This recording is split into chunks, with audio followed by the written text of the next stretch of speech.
Greetings fellow members of the Esoteric Order of Gamers and welcome! Today I'm going to show you my finished set of Warhammer 40,000 Indomitus. Yes, this is 9th edition, and yesterday I finally finished painting it, so I wanted to show you those finished figures if you're at all interested in having a look, and also show you the way I store them all within the box. Yeah, I'm slightly unusual in that I like to store the figures from these starter sets in the original boxes. So, without further ado, let's have a look inside. So, of course, you've already seen the unboxing of Warhammer 40,000 Indomitus, and now this is how it looks when I've finished all the painting and I've done an insert and I consider it done. So, check it out. I've left this piece of artwork on the top because it's just a nice top to the whole contents. And then I've got a foam core insert and it's lined with sheets of stainless steel. So, here's our lists. Here's our hardcover book sitting in there. I've cut out part of the cardboard insert just as a base there underneath where the books go. And this is my insert, and this is how I'm storing them. Now, of course, these are all magnetized. These are 5 by 1.5 millimeter rare earth magnets. They're good quality ones, so they're quite strong. I've super glued them to all of the bases. And the other thing I do, as you can see, is just paint on the name of the unit on the bottom. So I don't get confused. I can immediately identify any of those units if I forget their names, because the names are a little confusing these days. They're not just called Tactical Marines and stuff like that anymore. They've all got specialised names. So I put that on the base of each one, and now that's all finished, and it will sit nicely on the stainless steel and attach there. And as you can see, if I pick the whole thing up and give it a shake, nothing's moving. Now, they're not really large or strong magnets. They do come off nicely, and that's kind of important. You have to get that strength level just right, because you don't want to go and then break the miniature as you try and rip it off the metal. You really just need enough to make sure it attaches firmly, and if you give the thing a shake, it doesn't move around. So, to me, this is a great way of storing all the original contents of a starter set. And, of course, if I buy extra models, I have to store them in different ways. But it's really nice, to me, to have everything that came with the set in the original set. So let's have a little closer look at how I built this insert. Oh, and by the way, underneath the insert, I've got that other piece of artwork, and this is the original booklet on how to build the miniatures. Just nice to keep that from a historical perspective. Okay, here's my insert, and this is how I built them for all the Warhammer 40,000, and in fact, other Games Workshop starter sets I have, because it seems to work rather nicely. It really is just the size of the box. On this side, it's the entire height of the box, and on this side, there's a little step down because I have this space to put the books, etc. And in the middle, I have one large piece which goes the whole height of the box, and then next to that is another smaller piece, and this not only reinforces the center, but it also gives a lip for this to sit on. So there's a lip all the way around for that to sit on, and then the books to sit on top of that. And that gives me enough space to store figures which aren't as high on this side, and the much higher figures on this side.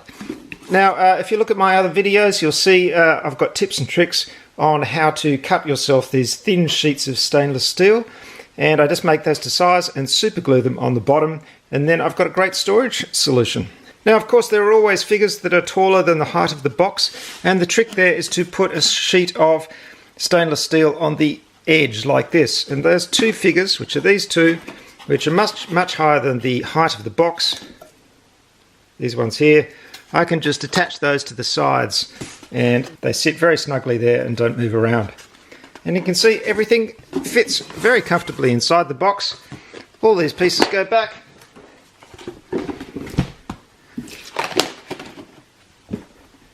And that's my box of Indomitus. So let's get started with the Necron Overlord. Now, my goal with painting this whole set was to do it relatively quickly, but I also wanted to do it to a decent standard. So I didn't absolutely obsess about the perfection of the highlights and things like that, but I did make sure that I painted it rather carefully and got a lot of detail in there, because the figures are quite beautiful and have a lot of detail. And especially with these hero figures, you want to put a little bit more time into them. So when it came to the Necrons, that very much applied to the weapons, where I put a little bit of effort getting these blends in. Now, they're not perfect by any means, especially when you see them this close up, but I think it gives quite a distinctive look to the weapons. It's stolen wholesale from the Games Workshop paint job, of course. I haven't done anything too original paint job wise, but I like the job that the professionals come up with, and I kind of copy it because the results look really nice. So careful blending here, and there's also a bit of wash of green ink as well to blend it all together, but it's mainly done by hand. And it's pretty easy to do that, as I've said before, when you have a wet palette and you have a range of colours on your palette, because you can really choose the right colour to make fine graduations between the colours, or in this case the greens. The good thing about Necrons, of course, is that you can use a lot of washes and get a really good result quite easily. So my basic recipe for Necrons was to undercoat them in black, give them a heavy dry brush of lead belcher, and then a wash with Nuln oil. So difficult to say, Nuln oil. Who came up with that? Those names, they drive me insane. After that was dry, I gave it a lighter dry brush of Iron Breaker, and then finally highlights with Stormhost Silver. In between there, of course, there's some washing with Seraphim Sepia, and that gives these nice sort of brown tints to the armour, which gives it a nice kind of slightly brassy kind of old antique feel. There's also probably a little bit of Agrax Earthshade in there as well. A whole mixture of washes. And Necron figures take very nicely to washes. As long as you give it that little highlight of silver to make it lift, it works really well. Of course, there's some gold there on some of these extra bits. I also tried the new Necron compound for getting some of these glows, but basically the circles are painted white and then there's a very thin white highlight around it, and then gave it a wash of the Necron compound over the top to give it the green glow.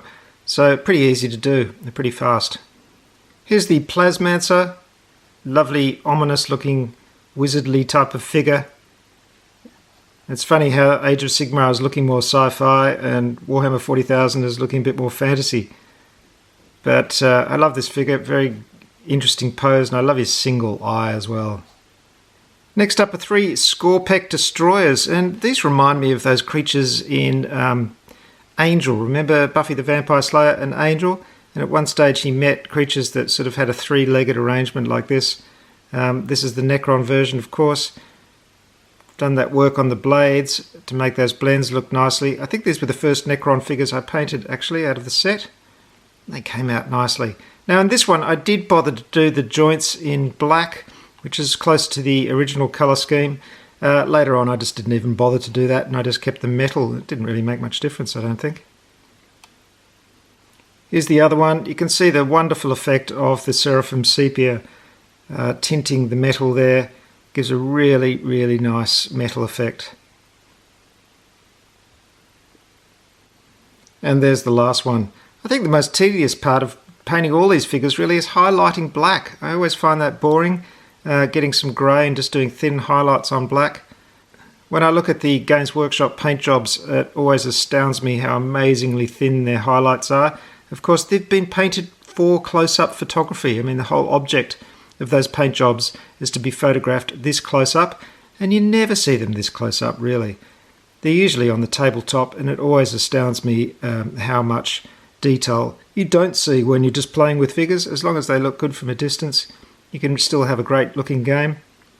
There's 5 of these little guys. They're scarabs, and they were super easy to paint, as you can imagine. This is where washes are your friend. These 2 guys are crypto thralls, and again, lovely poses. And those blades look very creepy. That Seraphim Sepia wash giving a great effect to the armour. Here's a Scorpek Destroyer. And there's a little bit of reflected green light on there, just painting a little bit of green in there to make it look as if that's glowing. I haven't gone too crazy with that object source lighting because it takes a long time to do, but a little bit here and there can improve the look. And then you've got a very generous 20 Necron warriors, so a great start to a Necron army.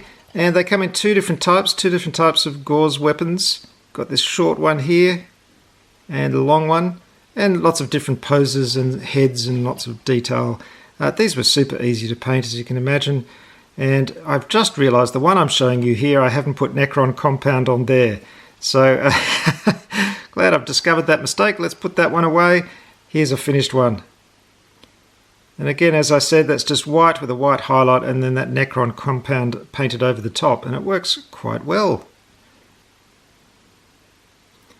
And I haven't gone in for heaps of detail here. I'm just, again, letting the wash do the hard work of adding some variety to the metal and highlighting the grey on the weapon, and of course a bit of silver highlighting all the metal.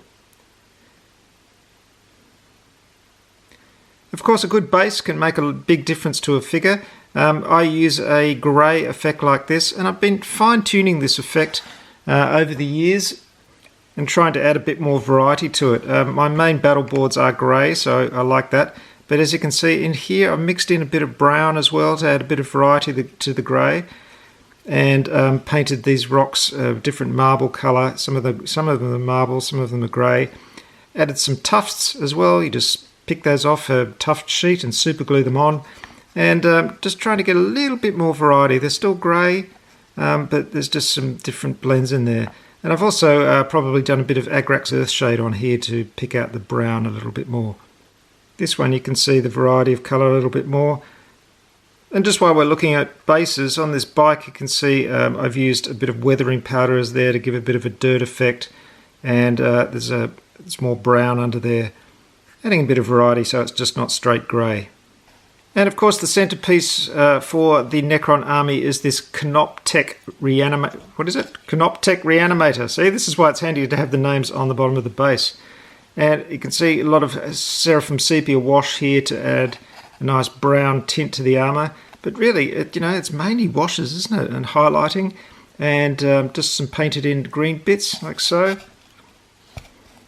If you look at the top, I've probably done about 4 layers of Seraphim Sepia there, just to make it look even more bronzy.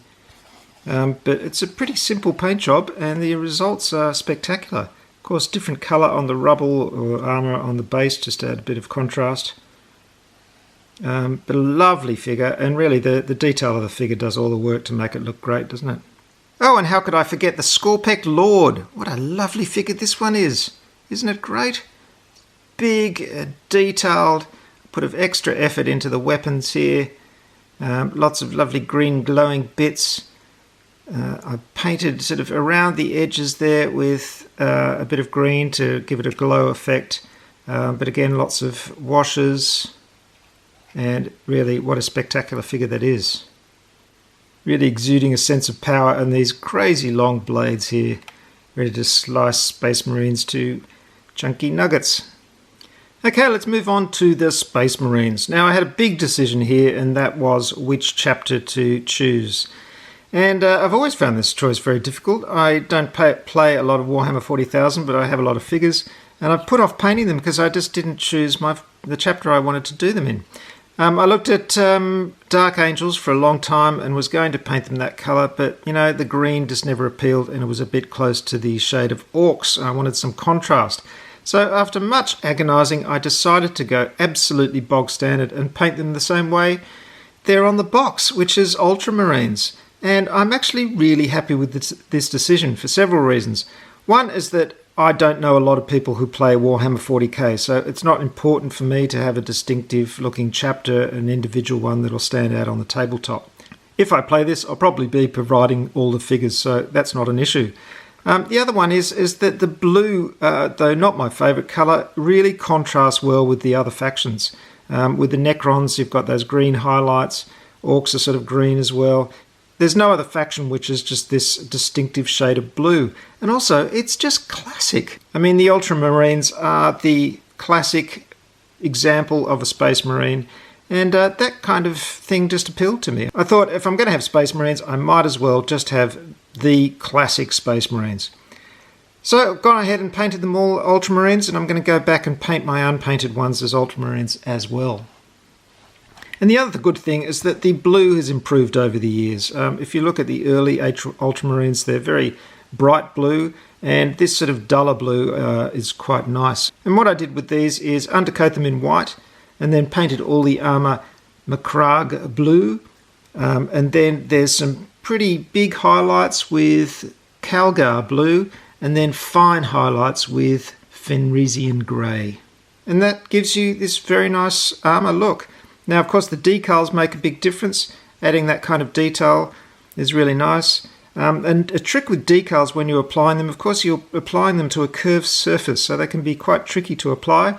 So what you do is get a very sharp scalpel and just cut into the decal from 4 sides, making sure you don't actually slice it in quarters, but just cut in a bit, and that allows it to mould to the curved surface a little bit nicer. The other trick is to paint a bit of hard coat on the surface before you apply your decal. Now, of course, you'll see these are just very slightly glossy, and that's because I use a semi-gloss varnish, which I just think makes the colours pop out a little bit. You may prefer a matte varnish. So this is the Sergeant of the Assault Intercessors, which is this Primaris unit that comes with the core set. And as you can see, he's a very active figure, jumping forward into attack with his crazy huge chainsword. It's also fun with these ones, since they're special figures like the Sergeant, to add a bit of detail. And again, this is all just copied from the official paint jobs. Nothing incredibly original, but wow, I think the result is great. Of course, there are 9 other classic Marines in this unit. And as you can see, pretty easy to paint. It's just a case of doing that armour and doing all those highlights, which is a little bit tedious, but you know, if you do it in one go, it doesn't take too long. Put on a good podcast, listen to something while you're doing it. Of course, using Retributor Gold on all the gold areas and highlighting that with Stormhost Silver. Then we've got an Eradicator squad.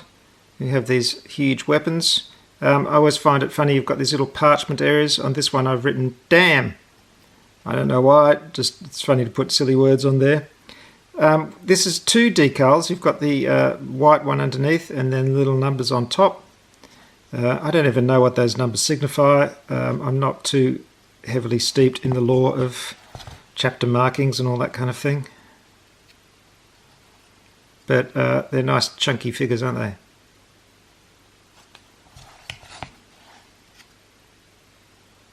Those guns are just crazy. They're huge. And from the end here, it's a bit of a mixture of gold and silver, just to give that kind of burnt brassy look. And actually, now that I look at it, I've used different browns here. Doesn't matter, just adds a bit of individuality to the different Marines. That's because these were painted over a period of 2 months. These bikes were great fun to do. Now you may have noticed that all the feet and the bottom of these figures have been sort of dry brushed with a bit of brown. It gives it a nice sort of dusty effect and grounds it into the base, I find. It just makes it look a bit more lived in and a bit more realistic. Some people prefer their Marines to look super clean, as though they have sort of auto cleaning systems on the armour or something. Maybe they do, I don't know. But especially on the tyres here, I want to get a nice grubby feel. I think I'd used a bit of textured paint in there as well to make it look as though there's some mud on there. Wonderful big chunky bikes though, aren't they? And just to give you a quick bizarre flashback, here's a Tech Marine on a bike from the very old days of Warhammer 40k. This is a metal figure which I've since rebased, and it looks like I've put a bit of green stuff on there that I haven't painted up. This was painted many years ago. So look at the contrast between those two, will you?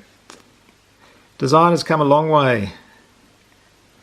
Here's the Sergeant for that bike squad with his red helmet on his hip.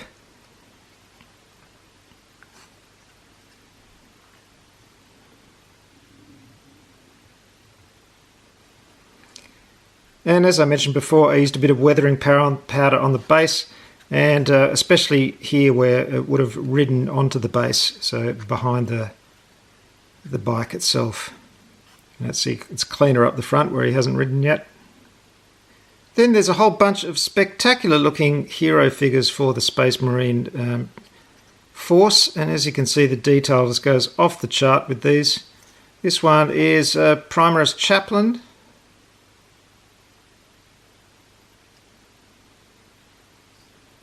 basically just highlighted black.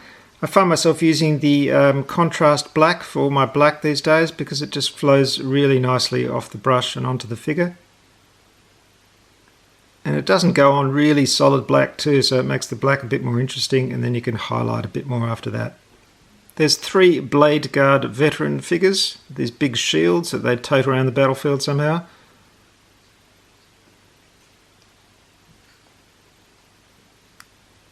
Here's another one. The colour of my seals changes all the time. I keep forgetting, sometimes it's purple, sometimes it's red. Doesn't matter. And here's the sergeant of that group.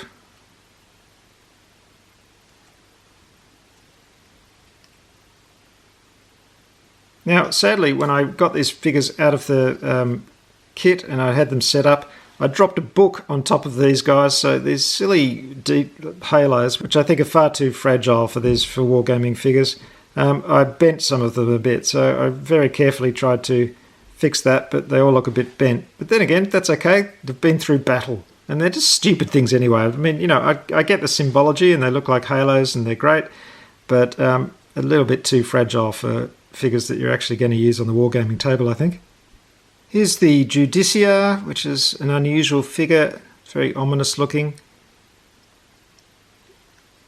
He's obviously not been out in the sun too much, carrying around this huge hourglass, and very nice figure.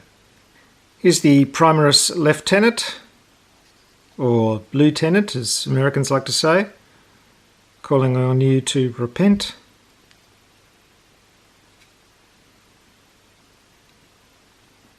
It's fun painting in some very tiny detail there on his little shield.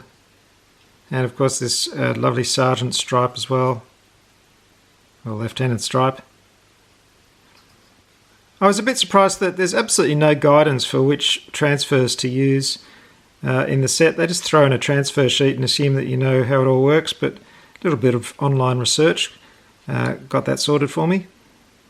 This figure is the Blade Guard Ancient, and again this is one of these ones that really I think benefits from some scuffing up, painting a couple of layers of brown, a dark brown up to a light brown, and just putting some dirt on the bottom of the cloak, and it just I think makes it look far more realistic and far more interesting.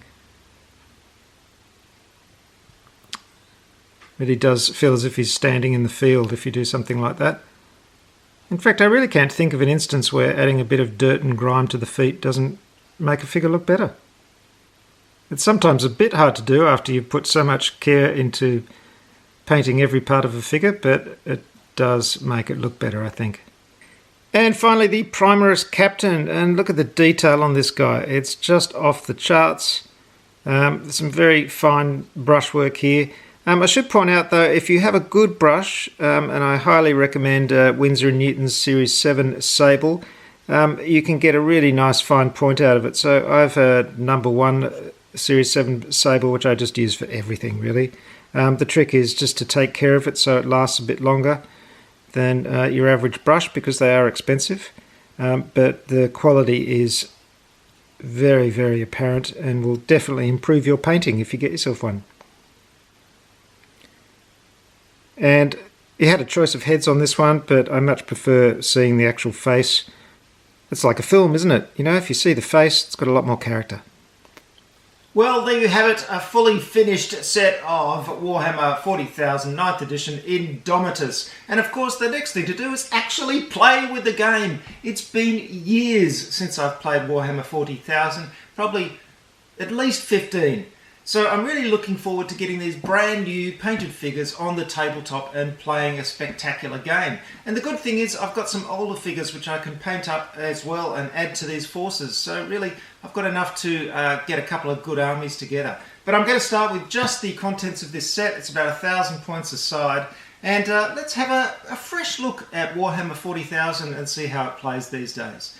Until then, thanks very much for watching. Please, if you haven't yet, subscribe to this channel and hit all notifications so you get a notification every time there's a new video. And of course, go to orderofgamers.com. That's my website. Everything I do is collated there. And there are also, of course, hundreds and hundreds, about 353 at last count, of rules summaries and reference sheets for all the games that you and I love. So go check it out, and thanks very much for watching. Oh, and subscribe on Twitter and Facebook and all that as well. I'm very active on Twitter, so I'm often posting there. See you next time. Thanks for watching. Bye.